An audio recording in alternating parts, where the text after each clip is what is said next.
Hello बच्चा लोग, I hope आप लोगों की प्रिपरेशन बहुत अच्छे से चल रही है और आप लोगों को एक खबर लग चुकी होगी कि डीआरडीओ ने आज ही एक बहुत खूबसूरत नोटिफिकेशन दिया है, जिसकी वजह से सारे इंजीनियर्स के चेहरों पर एक फिर से मुस्कान आ चुकी है। क्योंकि काफी सारे बच्चे ये बोलते थे ना कि आखिरकार सर हम पढ़ तो रहे हैं लेकिन हमको सामने दिखाई नहीं पड़ रहा है कि आखिर हम किस चीज के लिए पढ़ रहे हैं।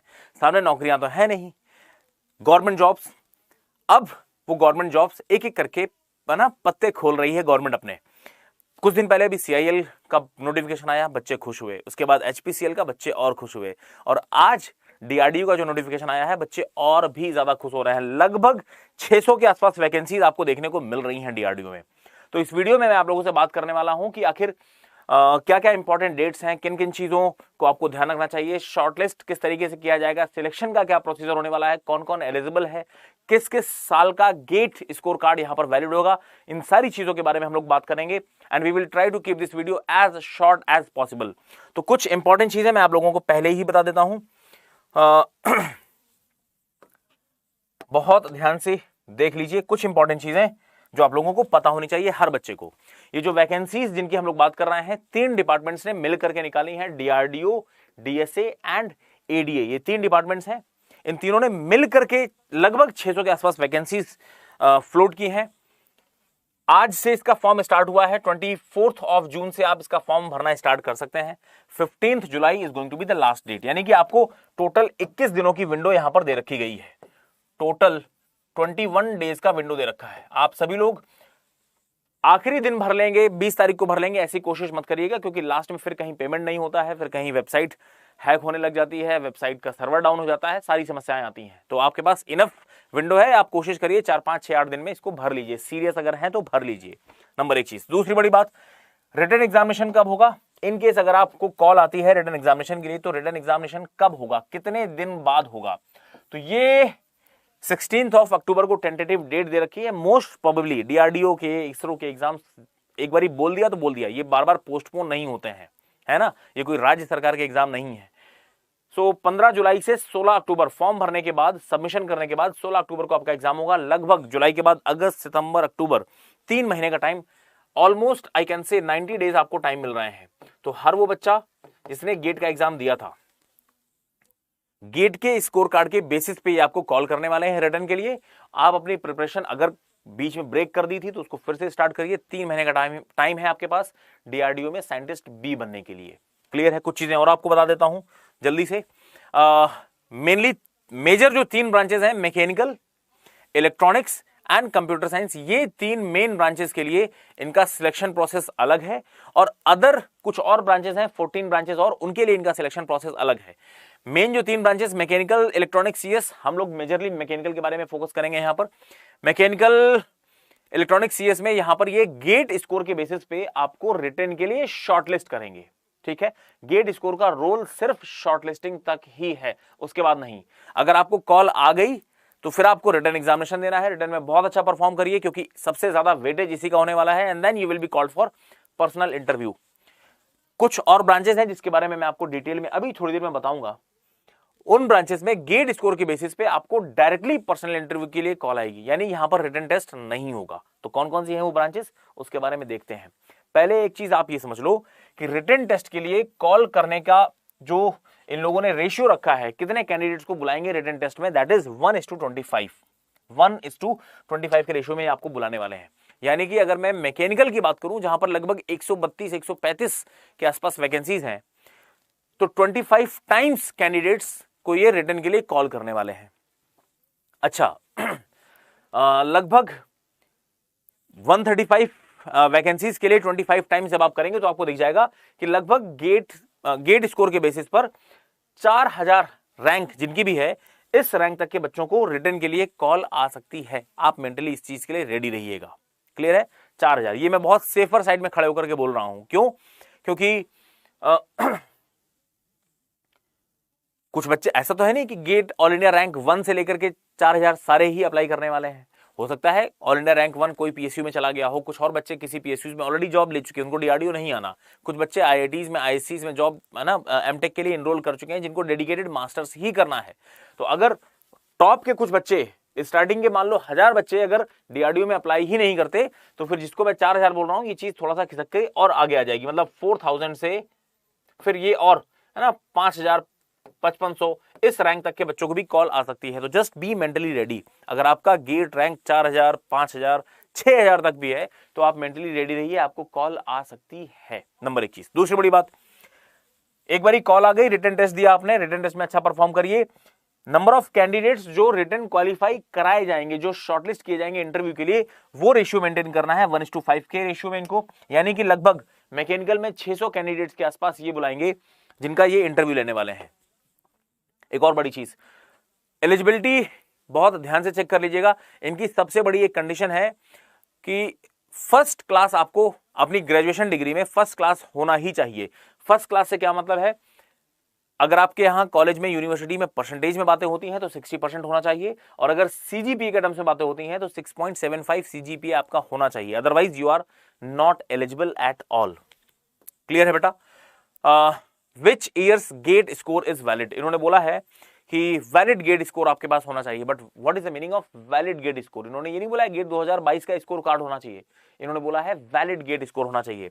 And what is the meaning of valid GATE score? देखो, जो बच्चे गेट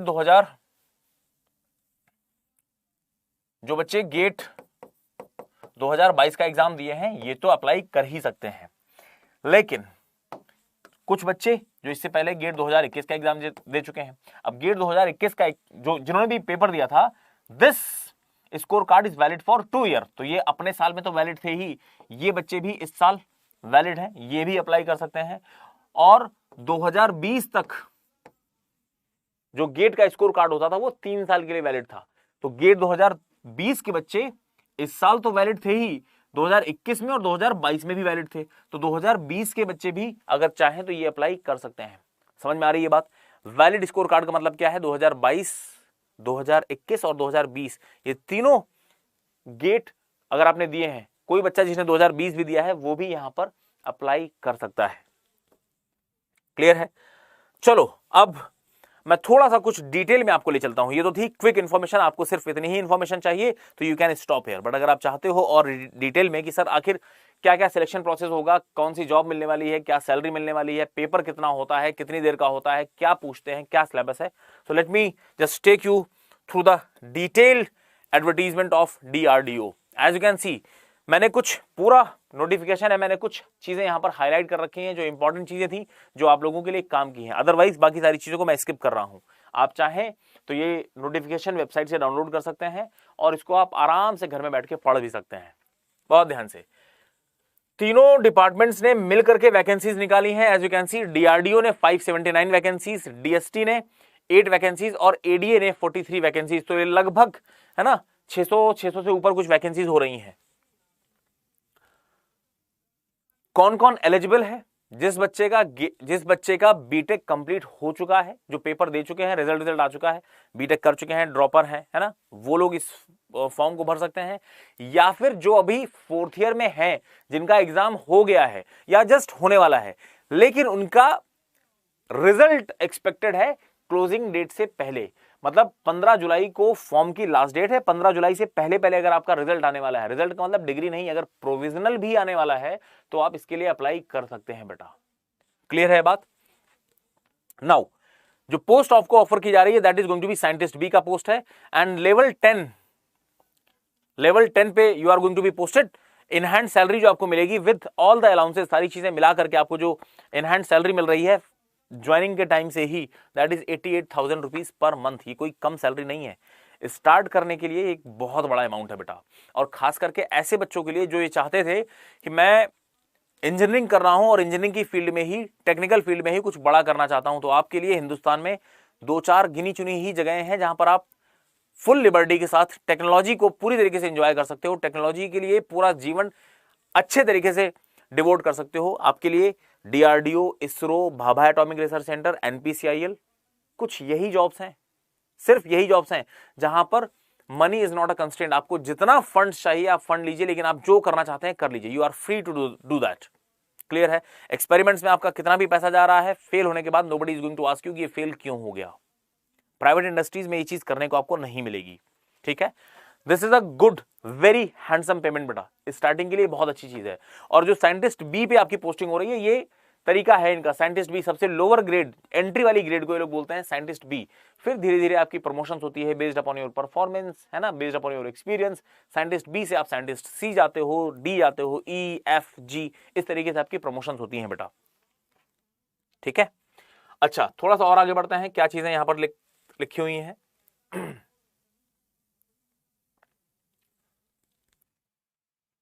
हालांकि मैं सारे इंपॉर्टेंट पॉइंट्स यहां पर कवर करूंगा, बट स्टिल अगर कोई चीज ऐसी है जो आप लोगों को लगता है कि सर मेरा डाउट अभी भी अनटच्ड रह गया, तो आप इस वीडियो के कमेंट बॉक्स में लिख करके बात कर सकते हैं।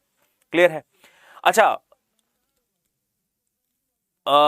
जो वैकेंसीज हैं इनको इन्होंने दो पार्ट्स में बांटा हुआ है, पार्ट 1 एंड पार्ट 2। पार्ट 1 में ये मेजर 3 डिसिप्लिन की बात कर रहे हैं। कौन कौन सी? Electronics and communication, mechanical and computer science. And part 2 में ये कुछ और 14 डिसिप्लिन की बात कर रहे हैं, उसके बारे में हम लोग देखते हैं। पहले तो मेजर हमारा जो कंसर्न है उसके बारे में बात करते हैं। मेन 3 ब्रांचेस में सिलेक्शन किस तरीके से होगा? इलेक्ट्रॉनिक्स की बात करें, मैकेनिकल की बात करें या कंप्यूटर साइंस की बात करें। जैसे आप मैकेनिकल को देखो, 132 वैकेंसीज हैं और साफ साफ मेंशन कर रखा है कि किसको कितना चाहिए। डीआरडीओ को 132, एडीए को 17 एंड डीएसटी को 1 वैकेंसी चाहिए, है ना। तो total number of vacancies for mechanical ये है। जिसमें आप फॉर्म फिल कर रहे होंगे तो उस समय आपको मेंशन करना है कि आप डीआरडीओ के लिए अप्लाई कर रहे हो, एडीए के लिए अप्लाई कर रहे हो या डीएसटी के लिए अप्लाई कर रहे हो। क्लियर है? नाउ क्या क्वालिफिकेशन ये लोग मांग रहे हैं? अच्छा, उससे पहले आप ये देख लो कि मैकेनिकल के लिए कौन कौन सी ब्रांचेस एप्लीकेबल है। Mechanical engineering, mechanical and automation, mechanical and production, ये 3 ब्रांचेस यहां पर एप्लीकेबल हैं बेटा। क्वालिफिकेशन क्या मांग रहे हैं? फर्स्ट क्लास डिग्री होनी चाहिए आपकी बीटेक में।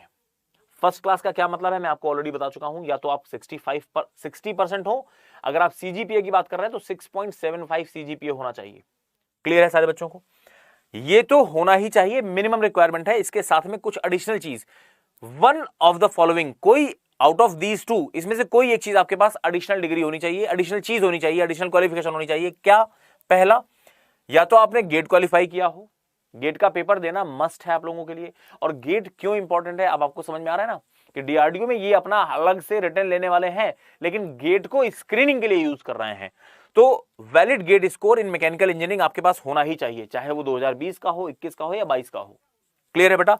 अच्छा, कुछ बच्चे जो आईआईटी से हैं और एनआईटी से हैं, इनके लिए गेट इज नॉट कंपलसरी। इनका कहना है कि अगर आप आईआईटी से और एनआईटी से हैं तो बस 80% अगर आपका स्कोर है, 80% से ज्यादा आपके परसेंटेज हैं या सीजीपीए है आपके बीटेक में, तो फिर आपको गेट देने की जरूरत नहीं है। क्लियर है? बहुत ध्यान से, non IIT non NIT background वाले बच्चे 60% मस्ट है आपका, 6.75 सीजीपीए मस्ट है आपका, और आपको गेट भी देना पड़ेगा, तभी आप अप्लाई कर सकते हैं यहां पर। नंबर 1 चीज। दूसरी बड़ी बात, जो आईआईटी से और एनआईटी से बच्चे हैं उनका सिर्फ 80% है अगर, तो फिर उनसे गेट स्कोर की बात नहीं करेंगे। क्लियर है बेटा? अच्छा, और ये जो चीजें मैंने बताई हैं ये mechanical, electronics and computer science तीनों ही जगहों पर वैलिड है बेटा। बाकी सारे बच्चे इस वीडियो को पॉज करके देख सकते हैं कि इलेक्ट्रॉनिक्स में और कौन कौन सी ब्रांचेस यहां पर एप्लीकेबल हैं, कंप्यूटर साइंस के लिए कौन कौन सी ब्रांचेस यहां पर एप्लीकेबल हैं। ठीक है?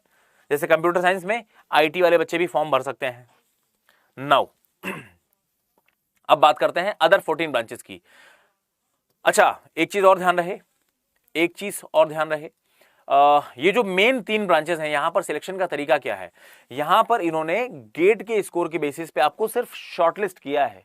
गेट के स्कोर का काम सिर्फ इतना है कि ये आपको रिटर्न के एग्जामिनेशन तक पहुंचा देगा, दैट्स इट। उसके बाद ये खुद का रिटर्न एग्जामिनेशन लेने वाले हैं एंड पर्सनल इंटरव्यू लेने वाले हैं। आपका जो फाइनल मेरिट लिस्ट बनेगी वो सिर्फ और सिर्फ रिटर्न और पर्सनल इंटरव्यू के बेसिस पर बनेगी। गेट स्कोर का उसमें कोई लेना देना नहीं है। समझ रहे हैं? आपकी गेट ऑल इंडिया रैंक 1 थी और मेरी रैंक 3000 है, लेकिन मैं सिलेक्ट हो जाऊंगा और आप नहीं होंगे, इसके पूरे चांसेस हैं। क्यों? क्योंकि अगर मैंने रिटर्न में अच्छा परफॉर्म किया है, इंटरव्यू में अच्छा परफॉर्म किया है, आई विल बी सिलेक्टेड। और अगर गेट ऑल इंडिया रैंक 1 अच्छा परफॉर्म नहीं कर पाया रिटर्न में, इंटरव्यू में, तो यू विल बी आउट। ध्यान रखिए, ये मैं इन 3 ब्रांचेस की बात कर रहा हूं। On the other hand part 2 में जो अलग 14 ब्रांचेस मेंशन कर रखी हैं, वहां पर तरीका ही बदल दिया है। वहां पर ये कह रहे हैं कि आपके पास एक वैलिड गेट स्कोर होना चाहिए और गेट के स्कोर के बेसिस पे आपको हम इंटरव्यू के लिए कॉल करेंगे, कोई रिटन टेस्ट नहीं है।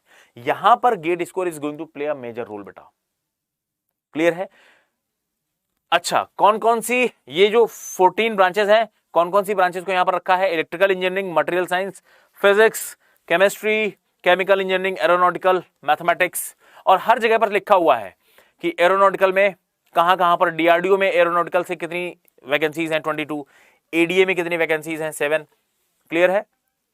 बाकी ये आपके काम का नहीं है, जो 4@1 लिखा हुआ ना, ये आपके काम का नहीं है। ये सिर्फ ये बताने की कोशिश कर रहे हैं कि इस साल जो 22 वैकेंसीज हम निकाल रहे हैं, इसमें से एक वैकेंसी जो है ना वो पिछले साल वाली है, बैकलॉग वाली वैकेंसी है, उसकी बात कर रहे हैं ये।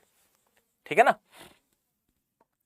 सो इंस्ट्रूमेंटेशन, सिविल इंजीनियरिंग वाले बच्चे, मटेरियल साइंस वाले बच्चे,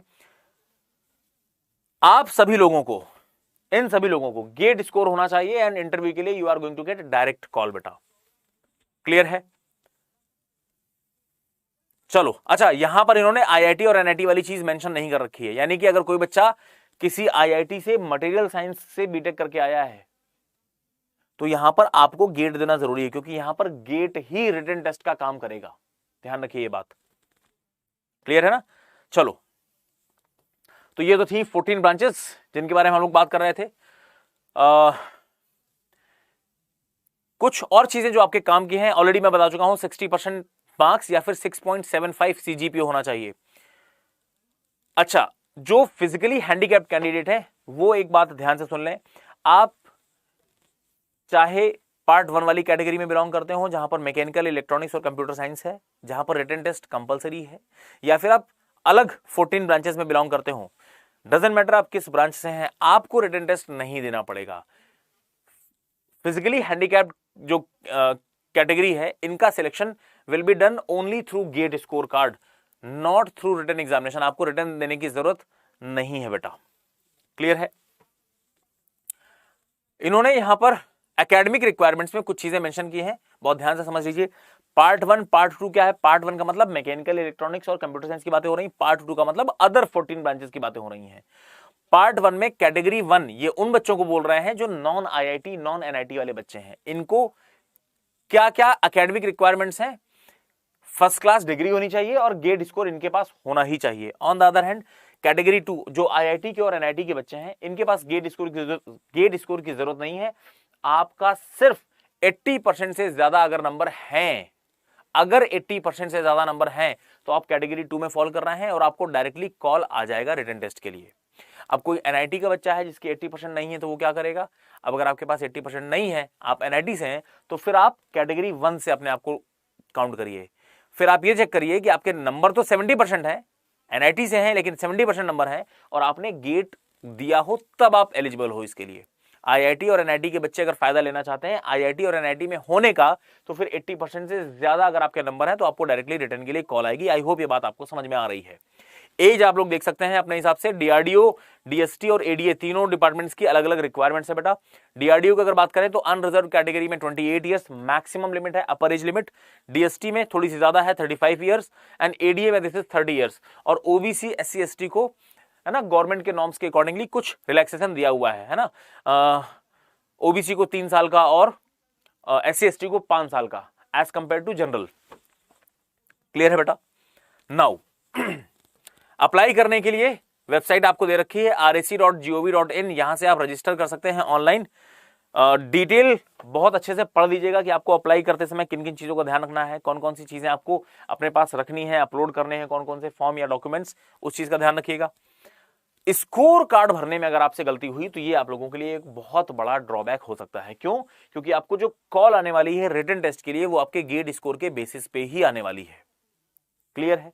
तो गेट स्कोर गलती से भी आपने थोड़ा सा भी ऊपर नीचे भर दिया तो हो सकता है आप रिटर्न के लिए बुलाए ही ना जाओ। और अगर किसी ने जानबूझ करके गलत भरा, बढ़ा करके भर दिया, तो फिर इन्होंने लिखा हुआ है कि लेटर स्टेज में जब कहीं ना कहीं आपको रिटर्न क्वालिफाई कर गए तो डॉक्यूमेंट वेरिफिकेशन में अगर आप प्रूफ नहीं कर पाए कि जो मैंने भरा था वही सही है, तो फिर आपका कैंडिडेचर तो खत्म होगा ही होगा, साथ ही साथ इन्होंने साफ साफ लिख रखा है कि तुम्हारे खिलाफ लीगल एक्शन भी लिए जाएंगे।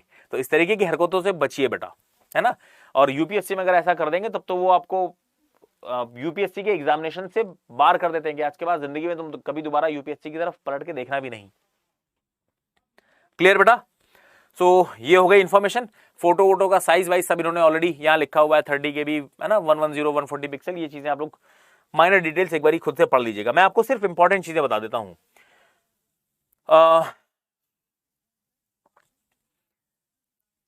कैटेगरी 1 से जो बच्चे बुलाए जाएंगे, कैटेगरी 1 का मतलब है जो बच्चे नॉर्मल इंजीनियरिंग कॉलेजेस से हैं, गेट के बेसिस पे इनको बुलाया जा रहा है। तो गेट के बेसिस से कितने लोग कॉल किए जाएंगे? गेट के बेसिस से जो लोग कॉल किए जाएंगे वो 1:25 के रेशियो में होंगे। मतलब गेट में मैंने आपको वैकेंसीज दिखाई हैं 132 प्लस समथिंग सारे डिपार्टमेंट्स की अगर मैं मिला लूं तो लगभग 150 के आसपास वैकेंसीज होती हैं। 25 से मल्टीप्लाई करिए, लगभग 4000 5000 गेट स्कोर के बेसिस पे लगभग 4000 5000 कैंडिडेट्स को कॉल किया जाएगा। अब अगर आपकी गेट में रैंक इस साल 4000 5000 6000 तक भी है तो आप उम्मीद कर सकते हैं कि आपको रिटर्न के लिए कॉल आएगा बेटा। कैटेगरी 2, यहां तो कैटेगरी 1 वाले कैंडिडेट में तो सिर्फ टॉप के जो गेट के बच्चे हैं उनको बुलाएंगे, ऊपर के 4000 5000 बच्चों को बुला लेंगे। ये कैटेगरी 2 आईआईटी के और एनआईटी के जो बच्चे हैं, हर वो बच्चा जिसके 80% या इससे ज्यादा नंबर हैं और डीआरडीओ में अप्लाई किया है अगर आपने, तो हर बच्चे को कॉल आएगी। मतलब इसका मतलब सर अगर एनआईटी और आईआईटी के 10,000 बच्चे मिलकर के अप्लाई कर दें तो क्या, और सभी का 80% से ज्यादा है तो सबको रिटर्न के लिए बुला लेंगे? यस मेरी जान, बुला लेंगे, सबको बुला लेंगे। क्लियर है? कुछ और चीजें जो आपको जाननी चाहिए यहां पर, गिव मी अ मोमेंट।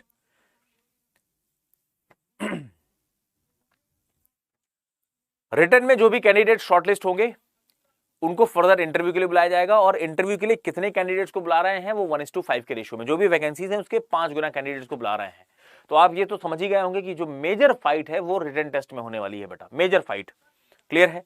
और इन्होंने ये मेंशन भी कर रखा है कि जो रिटर्न का वेटेज है वो काफी ज्यादा है एज कंपेयर टू इंटरव्यू। एक चीज और ध्यान रखिए, ये तो बात हो गई पार्ट 1 की। पार्ट 2 जो अदर 14 ब्रांचेस हैं वहां पर क्या होगा? पार्ट 1 समझ गए ना आप? पार्ट 1 में गेट के स्कोर के बेसिस पर या आईआईटी एनआईटी के जो टॉपर बच्चे हैं उन सभी लोगों को रिटर्न में बुलाया जाएगा। रिटर्न टेस्ट होगा सबका। रिटर्न में आप सारे लोग एक जैसे ट्रीट किए जाओगे, डजंट मैटर कि आप आईआईटी से हो या एनआईटी से हो, कोई फर्क नहीं पड़ता, आप सबको रिटर्न देना ही पड़ेगा। रिटर्न देने के बाद फिर आप इंटरव्यू के लिए जाओगे यहां पर। ठीक है? अदर जो 14 डिसिप्लिन है वहां पर कोई रिटर्न का प्रोविजन ही नहीं है, वहां पर गेट स्कोर के बेसिस पे सीधे इंटरव्यू के लिए बुला रहे हैं आपको, और इंटरव्यू के लिए 1:5 के रेशियो में आपको बुलाएंगे। तो यहां पर जो बच्चे, जैसे सिविल इंजीनियरिंग यहां पर लिखा हुआ था, तो सिविल इंजीनियरिंग के बच्चे अगर आपका गेट में स्कोर बहुत स्ट्रांग है, बहुत अच्छा है, आप बिल्कुल ही टॉप रैंक्स पे हो, तभी आपको इंटरव्यू के लिए कॉल आएगी। लेकिन मैकेनिकल वाले आप लोगों के लिए एक बहुत अच्छी बात है कि आपकी लोअर रैंक्स भी हैं, जहां पर आपको अच्छी आईआईटी नहीं मिल पा रही थी, आईएससी नहीं मिला था, कोई अच्छी डिजायर्ड ब्रांच नहीं मिल पा रही थी आपको, पीएसयू से कॉल नहीं आई थी, लेकिन आप इस रिटर्न में बैठने के लिए एलिजिबल हो तो आप यहां भी झंडे गाड़ सकते हो, और आपके पास इनफ टाइम है, 90 डेज का टाइम है, कर सकते हो तो करिए बेटा। ठीक है? पेपर कैसे होता है ये देख लीजिए बहुत ध्यान से। In 2 sessions 2 papers of 300 marks will be there. 3-3 घंटे के पेपर्स होंगे बेटा, और पेपर का सिलेबस लगभग वही होगा जो इंजीनियरिंग सर्विसेज मेंस का होता है। गेट नहीं बोला है, इंजीनियरिंग सर्विसेज मेंस बोला है। तो बी मेंटली रेडी कि आपको गेट और इंजीनियरिंग सर्विसेज में जो हल्का सा डिफरेंस होता है ना, कि इंजीनियरिंग सर्विसेज का सिलेबस थोड़ा सा ज्यादा होता है। मतलब गेट में जैसे पॉलीमर नहीं पूछते हैं तो यहां पॉलीमर पूछते हैं, इंजीनियरिंग सर्विसेज मेंस में सिरेमिक्स के बारे में पूछते हैं यहां पर, है ना, रोबोटिक्स वगैरह चीजें यहां पर होती हैं। तो शायद इन सब जगहों से भी क्वेश्चन आपसे पूछे जा सकते हैं। क्लियर है बेटा? वो आने वाले टाइम पे किस किस तरीके के क्वेश्चंस एक्सपेक्ट किए जा सकते हैं, क्या एग्जैक्टली सिलेबस है, उस पर हम लोग बात कर लेंगे, डोंट वरी अबाउट दैट। ठीक है? सेंटर्स कहां होंगे? एग्जामिनेशन सेंटर जहां जहां भी डीआरडीओ या उसकी कोई ब्रांच है वहां पर आपके एग्जामिनेशन सेंटर होंगे, और अगर नंबर ऑफ कैंडिडेट ज्यादा है तो कुछ एडिशनल सिटीज में भी, कुछ एडिशनल सेंटर्स पे भी ये लोग एग्जाम कंडक्ट करवा लेते हैं। रिटन एग्जामिनेशन 16 अक्टूबर को होने वाला है, यानी कि फॉर्म की डेट क्लोज होने के बाद आपके पास टोटल 90 डेज होंगे खुद को प्रिपेयर करने के लिए, और खुद को प्रिपरेशन करना स्टार्ट कर दीजिए बहुत स्ट्रॉन्ग तरीके से। मतलब गेट 2022 जिन्होंने दिया था और उसके बाद से अभी तक आपने पढ़ाई रोक दी है तो फिर से पढ़ना स्टार्ट कर दो। ये 90 डेज आपकी जिंदगी को फिर से 180 डिग्री टर्न कर सकते हैं। क्लियर है? पार्ट 1 में यानी कि मैकेनिकल, इलेक्ट्रॉनिक्स और कंप्यूटर साइंस के लिए सिलेक्शन के लिए ये लोग क्या क्राइटेरिया रख रहे हैं? 80% वेटेज रिटन टेस्ट को दिया जाएगा और 20% वेटेज पर्सनल इंटरव्यू को दिए जाएंगे। जो भी आपको नंबर मिल रहे हैं उसको दिए जाएंगे। गेट स्कोर का कोई लेना देना नहीं है आपके फाइनल सिलेक्शन से, सिर्फ आपको स्क्रूटनी करके रिटन तक बुलाने की जिम्मेदारी गेट स्कोर की है। उसके बाद पूरी चीज इस पर डिपेंड करती है कि आपका रिटन कैसा हुआ है और आपका इंटरव्यू कैसा हुआ है, मेजरली रिटन पे। क्लियर है? तो आपका गेट में हल्का फुल्का भी कम अगर आया था नंबर तो भी आप कोशिश करिए, जान लगा दीजिए, 90 डेज में आप जान लगा दीजिए, you can be scientist, be in DRDO. एक बहुत बड़ी बात है यार ये, क्लियर है। और पार्ट 2 की अगर बात करें, यानी कि अदर 14 ब्रांचेस की, जहां पर सिविल भी था, इलेक्ट्रिकल भी था, वहां पर 80% वेटेज आपके गेट स्कोर को दिया जाएगा। यानी कि गेट में अगर आपकी टॉप रैंक है तो आपका सिलेक्शन यहां पर पक्का है। क्लियर है बेटा, सिविल वाले खुश हो जाओ, अगर आपके गेट में बहुत अच्छी रैंक थी, बहुत अच्छे नंबर थे, तो आपका सिलेक्शन यहां पर ऑलमोस्ट पक्का है। बस इंटरव्यू में बदतमीजी ही मत कर देना, नहा धो के अच्छा सा देख के पहुंच जाओगे, कुछ हल्की फुल्की बातों का जवाब भी दे लोगे तो भी आपके सिलेक्शन के चांसेस बहुत ज्यादा है बेटा। क्लियर है। तो 21 दिन आज से फॉर्म भरना स्टार्ट हुआ है, 21 दिन तक ओपन रहेगा ये लिंक। उसके बाद यानी कि 15th ऑफ जुलाई, देख लीजिएगा if my calculation is right, 15th of July is the last date, but last date का वेट मत करिए बेटा, ठीक है ना। आप फॉर्म को 2-4 दिन में ही भर दीजिएगा। तो ये तो थी सारी डिटेल्स जो आप लोगों को जाननी चाहिए थी डीआरडीओ के पेपर के बारे में। अब दिमाग में बात बैठा लीजिए, गेट आप लोगों के लिए एक बहुत अच्छा एग्जामिनेशन है, क्योंकि ये कई सारे एग्जामिनेशन में आपको डायरेक्ट, कई जगहों पे आपको डायरेक्ट सक्सेस देता है और कई जगहों पर as a basic scrutiny criteria इस्तेमाल किया जाता है। क्लियर है। कुछ चीजें ऑलरेडी हम लोग डिस्कस कर चुके हैं। अब चलते चलते मैं आपको एक इंफॉर्मेशन और शेयर कर देता हूं कि अलग अलग एग्जामिनेशन की अलग अलग रिक्वायरमेंट होती हैं। गेट के लिए आप ऑलरेडी प्रिपेयर कर चुके हैं, रिसेंटली एचपीसीएल की भी वैकेंसीज आई हैं, आज डीआरडीओ की भी आ गई हैं, और ये दोनों ही एग्जाम रिटन टेस्ट लेने वाले हैं। हर एग्जाम की अपनी अपनी अलग अलग रिक्वायरमेंट होती है। डीआरडीओ के पेपर का लेवल अलग होता है बेटा, क्वेश्चंस थोड़े से टफ पूछे जाते हैं, टेक्निकल पूछे जाते हैं, न्यूमेरिकल बेस्ड पूछे जाते हैं। On the other hand HPCL memory based थोड़े से थ्योरेटिकल क्वेश्चंस पूछे जाते हैं, हल्के फुल्के क्वेश्चंस पूछे जाते हैं, स्पीड बहुत ज्यादा आपकी यहां पर मैटर करती है। डीआरडीओ में ऐसा नहीं है। तो दोनों एग्जामिनेशंस का तरीका बिल्कुल अलग अलग होता है। तो आप कॉन्सेप्ट्स आपने एक बार सीख लिए हैं, गेट का पेपर दिया है, आपने कॉन्सेप्ट सीख लिए हैं। अब आप जिस भी पेपर को एम करना है उसके अकॉर्डिंग थोड़ा सा तैयारी करना स्टार्ट करिए। आपको स्पीड पे फोकस करना है तो आप स्पीड पे फोकस करना स्टार्ट कर दीजिए। आपको स्ट्रॉन्ग क्वेश्चंस पे बात करनी है, टफ क्वेश्चंस पे बात करनी है, तो फिर आप अलग लेवल की तैयारी करिए। क्लियर है। और आप सभी लोगों की मदद करने के लिए एचपीसीएल के लिए हम लोगों ने एक पेड बैच स्टार्ट किया है, टेस्ट सीरीज भी यहां पर स्टार्ट की है। एंड वो पेड बैच और टेस्ट सीरीज इन दोनों को ज्वाइन करने के लिए you can use referral code Y499। जैसे ही आप ये कोड यूज करेंगे, फीस ऑलरेडी बहुत कम है ना, फीस में फिर भी आपको थोड़े से डिस्काउंट यहां पर मिल जाएंगे बेटा, ठीक है। और practice is going to be a key factor in your success. HPCL में खासकर मैं बोल रहा हूं, प्रैक्टिस करते रहिए। टेस्ट सीरीज सबको देना चाहिए बेटा, सभी बच्चों को देना चाहिए। पेड ज्वाइन करें ना करें, लेकिन टेस्ट सीरीज आपको देना ही चाहिए। और जो बच्चे पेड भी ज्वाइन करना चाहते हैं, क्योंकि यहां पर नॉन टेक्निकल भी कवर किया जाएगा, तो आप पेड को ज्वाइन कर सकते हैं बेटा। That's all. आने वाले टाइम पे हम लोग डीआरडीओ का क्या एग्जैक्टली सिलेबस है, किस तरीके के क्वेश्चंस आप उम्मीद कर सकते हैं, क्या प्रीवियस ईयर क्वेश्चंस पूछे गए हैं, इस साल किस तरीके के क्वेश्चंस पूछे जा सकते हैं, इन सब चीजों पे डिस्कशंस करते रहेंगे इसी यूट्यूब चैनल पर। तो अगर अभी तक आपने इसको सब्सक्राइब नहीं किया है तो सब्सक्राइब कर लीजिए। मिलते हैं अगले वीडियो में। थैंक यू बच्चा लोग।